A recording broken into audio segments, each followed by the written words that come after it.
बोलो जयकारा बोल मेरे श्री गुरु महाराज की जय। सौभाग्यशाली गुरुमुखो, भगवान की लीला विचित्र है। जिस समय पिता और पुत्री में यह वर्ताव हो रही थी कि उस समय प्रीतम नगर का राजा लीलाधर भेष बदलकर नगर का परिभ्रमण कर रहा था। चलते चलते इन पिता पुत्री में हो रही बातें उसके कान में पड़ गई, जिससे वह कुछ देर के लिए वहाँ रुक गया और छिपकर सारी बर्ताव सुन अपने महल में लौट आया। उस लड़की की सद्गुण, सच्चाई, भक्ति भाव के शुभ विचारों से यह प्रभावित हुआ और निश्चय कि क्यों न ऐसी सुशील लड़की के साथ विवाह किया जाए। दूसरे दिन प्रातः होते ही मायादास क्रोध अवस्था में सौभाग्यवती के लिए लूला लंगड़ा पति ढूंढने के लिए संकल्प कर ही रहा था। उधर महाराज लीलाधर ने अपने मंत्री के हाथ मायादास को बुलाने का संदेश भेजा। राजा साहिब के आदेश अनुसार मंत्री मायादास के घर पहुंचा और संदेश दिया कि कन्या को साथ लेकर मायादास राज दरबार में पहुंचे। यह सुनते ही मायादास अवाक सा रह गया और स्वप्न सी उसकी अवस्था हो गई। उसे अपने पर विश्वास ही न हो रहा था कि यह सब सत्य है या असत्य है। उसकी बुद्धि काम नहीं कर रही थी। उसके सारे कुविचार धूल में मिल गए। विवश हो राजा की आज्ञा मान अपनी कन्या सौभाग्यवती को लेकर राज दरबार में पहुंचा। तब राजा साहिब ने मायादास से कहा, मैं चाहता हूँ इस कन्या का विवाह मेरे साथ हो जाए। शास्त्र विधि अनुसार सौभाग्यवती का विवाह महाराजा लीलाधर के साथ किया गया और सौभाग्यवती ग्वालिन अब महारानी बन गई। मायादास कन्या के सौभाग्य को देखकर चकित रह गया। इसने समझ लिया कि यह सब महात्मा जी की दयालुता वह क्षणिक सत्संग का ही प्रभाव है। मायादास के दिल में महात्मा जी के प्रति जो घृणा थी वह अब श्रद्धा में परिवर्तित हो गई। उसने महात्मा जी के पास जाकर अपनी भूलों की क्षमा याचना तथा उनका सेवक बन गया एवं अपने कुव्यवहार को शुद्ध व पवित्र कर लिया। अर्थात उसने दूध में पानी मिलाना बंद कर दिया। इधर सौभाग्यवती के सद्व्यवहार से महाराज लीलाधर बहुत ही प्रसन्न थे। एक दिन उन्होंने महारानी सौभाग्यवती से पूछा, आपकी कोई हार्दिक इच्छा हो तो प्रकट करो, मैं उसे पूरा करने को तत्पर हूँ। इस पर सौभाग्यवती ने प्रेम व नम्रता से उत्तर दिया, महाराज आपकी कृपा से वैसे तो आनंद ही आनंद है।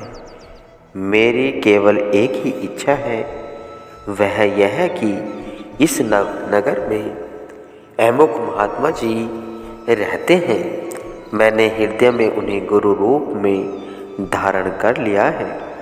उनकी अपार कृपा एक दिन के क्षणिक सत्संग से मेरे बुरे कर्मों की रेखा परिवर्तित होकर शुभ हो गई है। उनके उपदेश के श्रवण व मनन से ही मैं इस पद के अधिकारिणी बन गई पाई। सो मेरी हार्दिक इच्छा यही है कि आप उन्हें सादर महल मेरे आए। प्रथम तो विधि अनुसार उनसे नाम की दीक्षा ली जाए तथा उनके निवास के लिए अलग स्थान बनवा दिया जाए, ताकि नित्य सत्संग प्रचार हो सके, जिससे हमें वह प्रजक और रूहानी लाभ हो। प्रेमी ढूंढते मैं फिरो, प्रेमी मिले न कोई, प्रेमी से प्रेमी मिले, गुरु भक्ति दृढ़ होए।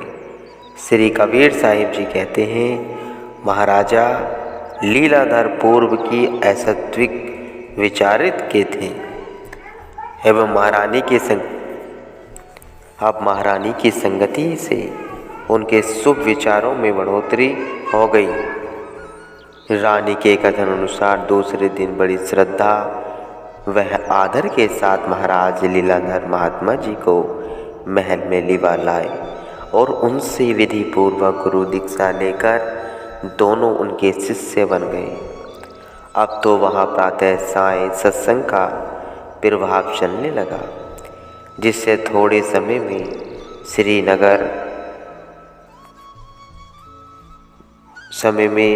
ही नगर निवासी सत्संगी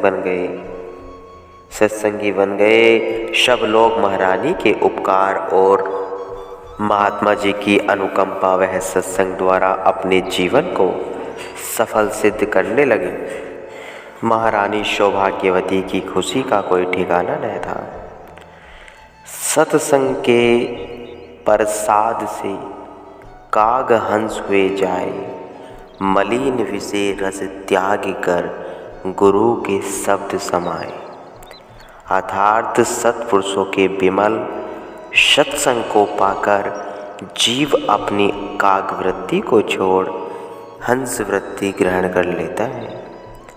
इतना ही नहीं, दिन रात उसका मन जो मलिन वासनाओं वह सांसारिक सुख वैभव के रसों में फंसा होता है, संतों की संगति प्राप्त होने से सब उसे झूठे भासने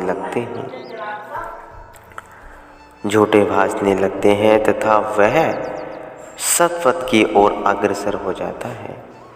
जिस प्रकार इस दृष्टांत में एक घड़ी के सत्संग का प्रभाव से सौभाग्यवती ने केवल स्वयं को ही नहीं अपितु अपने साथ अपने पिता को भी बुराई की ओर जाने से बचा लिया।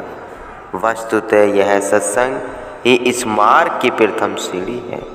जिस मनुष्य के पूर्व जन्म के अच्छे संस्कार होते हैं, उन प्रबुद्ध जगी आत्माओं को सत्संग के प्रभाव से यह विदित हो जाता है कि अब पूर्ण सद्गुरु की खोज करनी चाहिए। ऐसा विचार होने पर वे संस्कारी आत्माएं जब अपना पग इस महान कार्य की ओर बढ़ाती हैं, तब कुदरत भी उनकी सहायता के लिए उपस्थित हो जाती है। सद्गुरु की प्राप्ति होना बड़े भाग्यों की निशानी है, क्योंकि आत्म उन्नति के लिए साधक पूर्ण संत सद्गुरु की छत्र छाया में रहकर ही अपना जीवन सुगमता पूर्वक व्यतीत कर सुख स्वरूप बना सकता है। इस मार्ग में तो पग पग पर सद्गुरु की आवश्यकता होती है। फिर उनकी कृपा हो जाने पर काम, क्रोध आदि और मन वह माया जीव पर अपना प्रभाव नहीं डाल सकती है। इसलिए प्रयत्न करके समय के संत सद्गुरु की प्राप्ति कर वह उनसे नाम उपदेश लेकर उस पर आचरण करके अपने जीवन को खुशियों से भर लेना चाहिए। अपना लोक परलोक दोनों सवार लेना चाहिए। संसार में आकर मनुष्य मोह माया में अटक जाता है, जिससे वह दुख का कारण बन जाता है। मनुष्य को दुख तभी आता है जब उसके विचार गलत फहमी में लग जाते हैं, प्रभु की भक्ति को भूल जाता है, संसार के मोह माया में फंस जाता है। गुरु के उपदेश का न मानकर संसारी मोह माया में फंसकर अपने जीवन को व्यर्थ गवा देता है। सद्गुरु के नाम के उपदेश का, नाम सिमरण का जप नहीं करते, उन्हें बहुत ग्लानि उत्पन्न हो जाती है। मनुष्य चाहता है कि मैं सुखी रहूं, पर वह अपनी मन मर्जी के अनुसार सब व्यवहार, सब वस्तुओं में लगा रहता है। सत्संग वह औषधि है जिससे दुखों का निवारण, सुख शांति, वैभव, लाभ हानि सब श्री सद्गुरुदेव ही करते हैं। बस तुम 2 घंटे नाम का सिमरन, आरती, पूजा, सत्संग, सुमरण करना, यही हर गुरुमुख का कर्तव्य है कि 2 घंटे नाम सिमरन जरूर कर लेना चाहिए, जिससे कि हमारा लोक परलोक दोनों संवर जाते हैं और हमको सतमार्ग पर चलने की सीख मिल जाती है गुरुमुखों।